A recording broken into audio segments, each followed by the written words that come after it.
Hello po. Kumusta kaya yung planong People Power 3 ng mga kampo ng mga Duterte? Kasi kagabi may panawagan na ang former president sa mga military na umaklas o kaya'y tulungan yung mga nag-people power dyan, ano? At the same time, sinasabi niya na dapat pag nilang suportahan itong bangag na presidente. Okay? So, sa mga ulat naman, kwan natin na ang mga militar ay manatiling hindi sila papanig sa kaninumang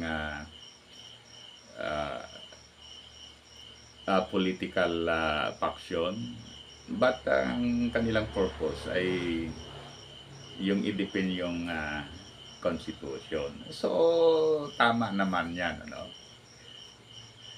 na dapat ang mga militar ang pinaka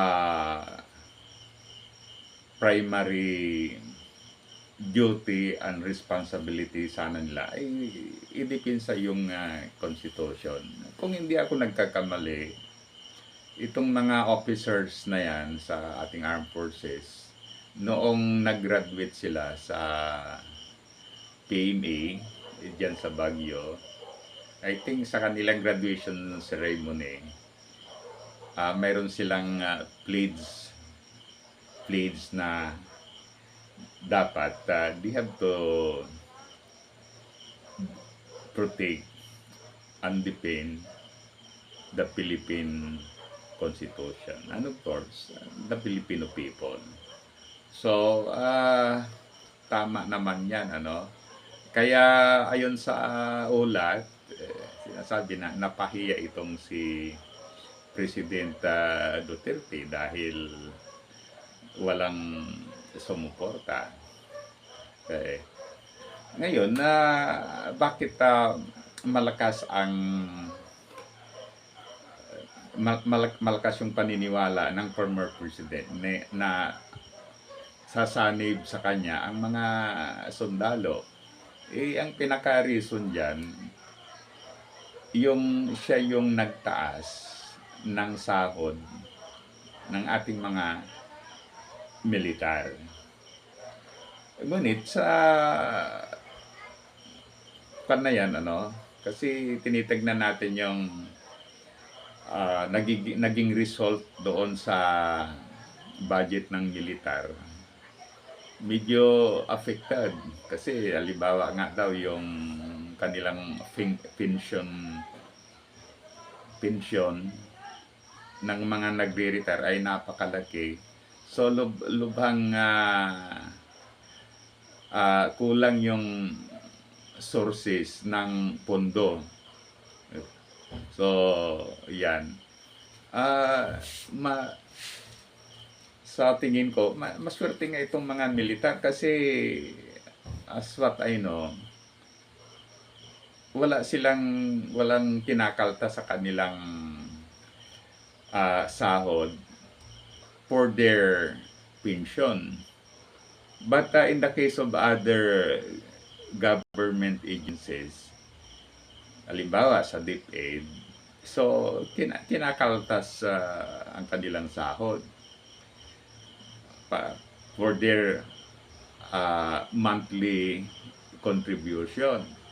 Kaya kung ating titignan, yung mga pension na kanilang nire-receive ay galing doon sa kanilang contribution.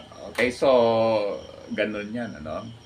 Ngayon, going back, kung ako, halimbawa, ako ang sundalo, bakit ako susunod? Why? Kasi, halimbawa, nag-failed yung people power rally na yan, yung nag-failed, nanalo ang kabila. So, sira ang aking military career. Okay, instead na may trabaho ako as a militar, mawawala. Uh, Pagkatapos, halimbawa, we don't expect something worse will happen. Namatay ka dyan, disgrasya ka. So, it's a very big rest sa ating mga militar. At saka, another thing is, saan ba galing yung sahod o yung mga pera na ginamit para maitaas yung sahod ng mga militar during the time of Duterte? Galing din sa gobyerno. Kaya actually, kung ating titignan, walang parang walang utang yung mga militar kay former president. So, kung yung raise sana sa kanilang sahod ay galing sa personal na pira ng presidente, okay, malaking utang na loob yun na dapat nilang tanawin. Ngunit, yung pera naman na ginamit for their salary increase ay galing din sa gobyerno. So, yan. As much more, dapat suportahan nila ang government. Okay, kahit sinong mga politiko dyan, dapat ang manguna, ang kanilang loyalty ay sa bansa, sa mga mamayan, sa ating constitution, hindi kanino man. Kaya good naman. Why? Kasi walang nag-respond sa call ng dating presidente. So, sino naman ang medyo anong tawag dyan, forgive my words, sino naman ang mga ungas dyan na susunod dyan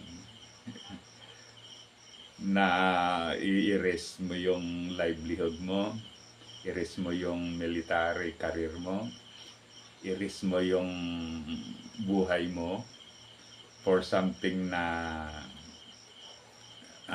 para makaupo na naman itong mga Duterte. And besides, yan nga ay unconstitutional. Dahil sa ating constitution, simple, kung gusto mong mag-presidente, dapat mag-file ka ng candidacy for the presidential election. Gusto mong maging vice president, mag-file ka ng candidacy for vice president. Kung gusto mong maging senator, file ka ng hindi yung utusan mo yung military.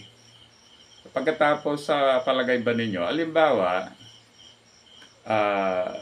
tumulong yung military para mailuklok ang isang individual. Okay. Kung ako ang military officer, bakit paupuan ko yung civilian na yan? So, dapat yung mga military ang mamuno, yung mga officers. Okay? Total, hindi naman constitutional yung proseso para makuha nila yung power. It is through the use of a force. Okay, so ganun lang. Parang mind opening lang with regards dito sa sinasabing people power na wala naman. So muli, thank you, sana subscribe sa ating YouTube channel. Salamat.